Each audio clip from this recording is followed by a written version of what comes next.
Hello, everybody. My name is Nick Bentley, managing partner here at Bentley Capital Ventures, and today I'm going to go over something that comes up a lot on a day-to-day basis, and it's about the concept why you cannot be approved for an SBA direct program. I wrote a blog post about it, which contains a lot of cool information. Got a lot of comments on it, but I kind of just want to go over like the main points of the SBA and why it's so tough to get approved for an SBA. And I'll start out with a few facts. Last year, 2013, 87% of applicants were denied for an SBA loan. The average SBA loan that was approved was $330,000.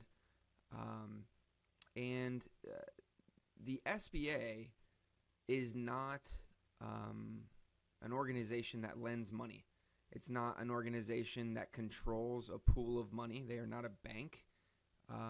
But what they do is they guarantee the paper that's written by the banks. And because it's backed by the feds, there's a lot of, just like everything else with our government, it's tough to get anything through because they put a lot of criteria, make it very tough to get through the maze of everything that's needed to be done.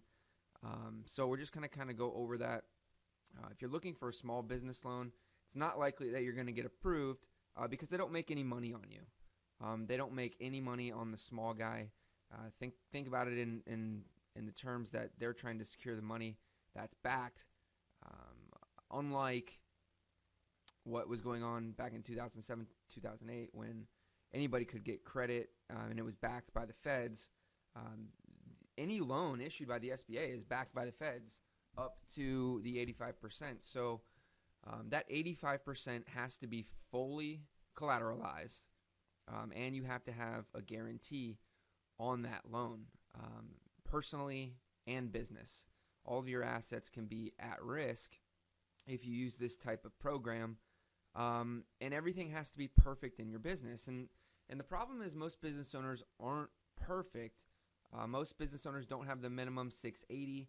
And most business owners don't have their P&Ls, their tax returns, and everything in their business showing the highest amount of income because they don't want to get taxed on it.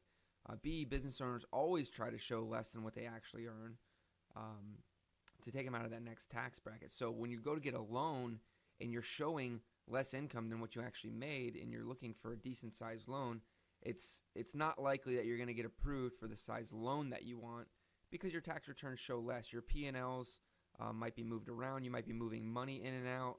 And things like that are red flags to the SBA. So it's almost like they don't want to lend to small business owners. But in truth, it's really not the bank's fault. It's just they're issuing notes based on the criteria that the SBA gives them. And I can go to... Let me do this really quick. I can go to SBA Lending Guidelines 7A, and we can just pull up exactly what you need to bring to the table when it comes to getting approved for an SBA loan. First, I mean this list is ridiculous. You got to do the application. Most loan applications in our side of the world, in our alternative lending, is a simple one page, several page app. You got to do a personal background and financial statements, all your business financials, your P&Ls, your projected financial statements, all your forecasts, ownerships and affiliations, blah, blah, blah, blah, blah, business overview and history, business lease, if you're purchasing. Also, one thing about the SBA that a lot of people don't know, if you have, let's say you have like 3-4 shareholders in your business where you might own 70% of it, but you've got 3 other guys that own 10% of it. It's not just the guy who owns 70% of it whose ass is on the line. Anybody that has ownership in that business is personally guaranteeing that. So that's definitely something that you want to keep in mind when you go to think about the bank. So if you can get approved for this SBA loan, you will get the best rates. There's no question about that. But you do need to give the farm away. I mean, you're letting them dive into everything in your personal life, everything in your business life, and that can take 60 to 90 days. So if you're a business owner, most of the times when you're looking for money, you need it like right now. The SBA loan is kind of for people that like just in case money, you know, just in case I need this, or just in case I've got this going on. But if you've got something that you need money for access to right now, the SBA is not for you, because they do not move quickly. If you get past the 10-day credit check, I don't know why it takes 10 days to run credit, but it takes them 90 days to do their due diligence. And in the end, based on statistics, you're likely to be denied. Here at Bentley Capital, we know a lot of people that work in traditional banks. And if you can get approved, definitely not trying to knock them. Go ahead, go out and try and get approved. But all of my peers in traditional lending tell me that nobody gets approved for these loans. They do not issue small business loans. So the truth is, many of them come back to us.